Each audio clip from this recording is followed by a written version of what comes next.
എല്ലാവർക്കും സബാസ് കുക്കിംഗ് വേൾഡിലേക്ക് സ്വാഗതം. ഇന്ന് ഞാൻ വന്നിട്ടുള്ളത് ചോറിൻ്റെ കൂടെ സൈഡ് ഡിഷായിട്ട് കഴിക്കാൻ പറ്റിയ വെളുത്തുള്ളി കൊണ്ട് ഉണ്ടാക്കിയ നല്ലൊരു റെസിപ്പിയുമായിട്ടാണ്. ഇതിന് നമ്മൾ വെളുത്തുള്ളി പൊടിച്ചത് എന്നാണ് പറയൽ. ഇതുണ്ടെങ്കിൽ നമുക്ക് ചോറ് വയ്ക്കാൻ കറീൻ്റെ പോലും ആവശ്യമില്ല. ഇതുണ്ടാക്കിയ ചട്ടി മതി നമുക്കൊരു പ്ലേറ്റ് നിറയെ ചോറ് വയ്ക്കാൻ. അത്രയും നല്ല ടേസ്റ്റുള്ള ഒന്നാണ്.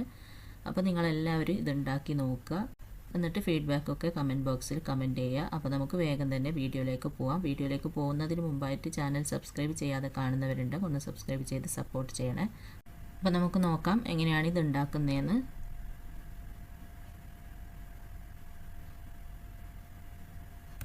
അപ്പോൾ ഈ ഒരു വെളുത്തുള്ളി പൊടിച്ചത് ഉണ്ടാക്കാൻ വേണ്ടിയിട്ട് ഞാനിതാ ഇതുപോലത്തെ 2 കുടം വെളുത്തുള്ളിയാണ് എടുത്തിട്ടുള്ളത്. വെളുത്തുള്ളി നിങ്ങൾക്ക് എത്രയാണോ ഇത് വേണ്ടത് അതിനനുസരിച്ചിട്ട് എടുത്താൽ മതി. ഞാൻ ഇതുപോലത്തെ 2 കുടമാണ് എടുത്തിട്ടുള്ളത്. ഇനി ഇത് തൊലിയെല്ലാം കളഞ്ഞിട്ട് നന്നായിട്ടൊന്ന് കഴുകി എടുത്തിട്ട് വരാം. തൊലിയെല്ലാം കളഞ്ഞിട്ട് നന്നായിട്ടൊന്ന് കഴുകി എടുത്തിട്ടുണ്ട്. ഇനി ഇതുപോലെ ഒരു മിക്സിൻ്റെ ജാറിലേക്ക് ഇത് ഇട്ട് കൊടുക്കാം.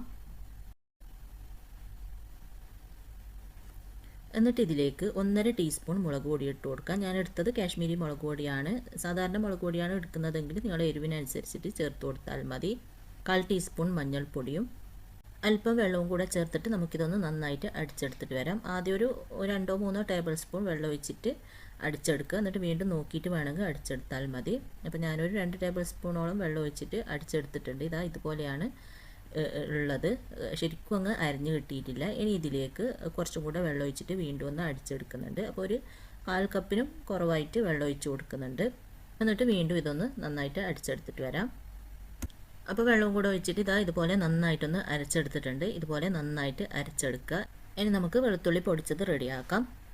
അപ്പോൾ ഞാനിതാ ഇതുപോലത്തെ ഒരു ചീനച്ചട്ടി അടുപ്പത്ത് വെച്ചിട്ടുണ്ട്. അടുപ്പ് ഓൺ ചെയ്തിട്ടൊന്നുമില്ല. അതിലേക്ക് നമ്മൾ അരച്ചെടുത്ത വെളുത്തുള്ളി മുഴുവനും ചേർത്ത് കൊടുക്കാം. എന്നിട്ട് മിക്സിൻ്റെ ജാറിലേക്ക് 1 കപ്പോളം വെള്ളം ഒഴിച്ചിട്ട് നന്നായിട്ട് മിക്സ് ചെയ്തിട്ട് അതും കൂടെ ഇതിലേക്ക് ഒഴിച്ചു കൊടുക്കാം. എന്നിട്ട് ഇത് നല്ലതുപോലെ ഒന്ന് മിക്സ് ചെയ്ത് കൊടുക്കുക. മിക്സ് ചെയ്ത് കൊടുത്തിട്ടുണ്ട്. ഇനി അടുപ്പ് ഓൺ ചെയ്തിട്ട് നമുക്കിത് നല്ലതുപോലെ ഒന്ന് തിളപ്പിക്കണം. തീ ഒരു മീഡിയം ഫ്ലെയിമിൽ വെച്ചിട്ട് ഇടയ്ക്കിടയ്ക്ക് മിക്സ് ചെയ്ത് നന്നായിട്ട് തിളപ്പിച്ചെടുക്കുക. തിളപ്പിച്ച് ഇതൊന്ന് വറ്റിച്ചെടുക്കണം. ചെറുതായിട്ടൊന്ന് തിളക്കാൻ തുടങ്ങിയിട്ടുണ്ട്. ഇനി ഇത് നല്ലതുപോലെ ഒന്ന് മിക്സ് ചെയ്തതിന് ശേഷം നമുക്കിതിലേക്ക് ആവശ്യത്തിനുള്ള ഉപ്പ് ചേർത്ത് കൊടുക്കാം. നമ്മൾ ഇതുവരെ ഇതിൽ ഉപ്പ് ചേർത്ത് കൊടുത്തിട്ടില്ല. എന്നിട്ട് വീണ്ടും നന്നായിട്ട് മിക്സ് ചെയ്ത് കൊടുക്കുക. നല്ലോണം തിളച്ച് ഇതിലെ വെള്ളമൊക്കെ വറ്റി നമുക്ക് ഇത് തൊട്ട് കൂട്ടാൻ പാകത്തിന് ആക്കിയെടുക്കുകയാണ് വേണ്ടത്. അപ്പോൾ ഇതുപോലെ ഇടയ്ക്കിടയ്ക്ക് മിക്സ് ചെയ്ത് കൊടുക്കുക.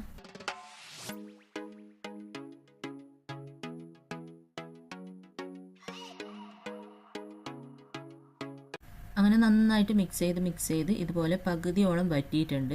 ഇതുപോലെ പകുതിയോളം വറ്റി കഴിയുമ്പോൾ ഇതിലേക്ക് നമുക്ക് വെളിച്ചെണ്ണ ചേർത്ത് കൊടുക്കാം. വെളിച്ചെണ്ണ തന്നെ ചേർത്ത് കൊടുക്കുക. ഒരു 4 ടേബിൾ സ്പൂണോളം വെളിച്ചെണ്ണയാണ് ചേർക്കുന്നത്. അപ്പോൾ അത് ഇതുപോലെ ഒഴിച്ചു കൊടുക്കുക. എന്നിട്ട് വീണ്ടും നന്നായിട്ട് മിക്സ് ചെയ്ത് കൊടുക്കുക. ഇനി ഇത് വീണ്ടും നല്ലോണം തിളച്ച് വീണ്ടും ഒന്ന് വറ്റി നമുക്ക് തൊട്ട് കൂട്ടാൻ പാകത്തിന് ആക്കിയെടുക്കണം. എണ്ണയൊക്കെ നന്നായിട്ട് തെളിഞ്ഞ് വരുന്ന ആ ഒരു രീതിയിൽ ആകുമ്പോൾ നമുക്ക് അടുപ്പ് ഓഫാക്കാം.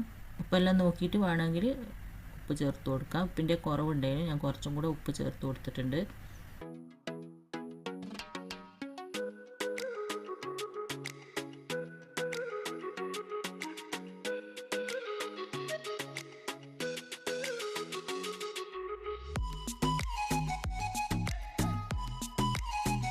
അങ്ങനെ വെളിച്ചെണ്ണ ഒഴിച്ച് കൊടുത്തിട്ട് മിക്സ് ചെയ്ത് നല്ലതുപോലെ വറ്റി ഇതാ ഇതുപോലെ സൈഡിലൊക്കെ എണ്ണ തെളിയാൻ തുടങ്ങിയിട്ടുണ്ട്. ഇനി ഇതൊന്നും കൂടെ നന്നായിട്ട് മിക്സ് ചെയ്തതിന് ശേഷം നമുക്ക് അടുപ്പ് ഓഫാക്കിയിട്ട് സെർവ് ചെയ്ത് ചൂട് ചോറിൻ്റെ കൂടെ കഴിക്കാവുന്നതാണ്. ഈ ഒരു രീതിയിലാണ് ആക്കിയെടുക്കേണ്ടത്. നമുക്ക് തൊട്ട് കൂട്ടാൻ പാകത്തിന്. ഇതൊന്ന് ചൂട് പോകുമ്പോൾ കുറച്ചും കൂടെ ഒന്ന് കുറുകും. അപ്പോൾ ഈ ഒരു പാകത്തിന് എടുക്കുക. ഇനി നമുക്കിത് സെർവിങ് പ്ലേറ്റിലേക്ക് മാറ്റാം. അങ്ങനെ നമ്മുടെ രുചികരമായ വെളുത്തുള്ളി പൊടിച്ചത് ഇവിടെ റെഡി ആയിട്ടുണ്ട്. ഇത് മാത്രം മതി നമുക്ക് ചോറ് വയ്ക്കാൻ. വേറെ കറിൻ്റെ ഒന്നും ആവശ്യമില്ല. അങ്ങനെ ഇതാ ഇതുപോലെ സെർവിങ് പ്ലേറ്റിലേക്ക് മാറ്റിയിട്ടുണ്ട്. ഇനി ഇതൊന്ന് മാറ്റി വെച്ചിട്ട് നമ്മുടെ ചട്ടി ഉണ്ടല്ലോ, ഇത് റെഡിയാക്കിയ ചട്ടി, അതിൽ ചോറ് ഇട്ടിട്ട് പെരക്കിയിട്ട് വയ്ക്കാൻ പോലും നല്ല ടേസ്റ്റാണ്. അപ്പോൾ ഇതാ ഇതുപോലെ കുറച്ച് ചോറിട്ടിട്ട് നന്നായിട്ട് മിക്സ് ചെയ്തിട്ട് കഴിക്കുക. ചട്ടി പോലും വെറുതെ കളയരുത്. അത്രയും നല്ല ടേസ്റ്റുള്ള ഒന്നാണിത്.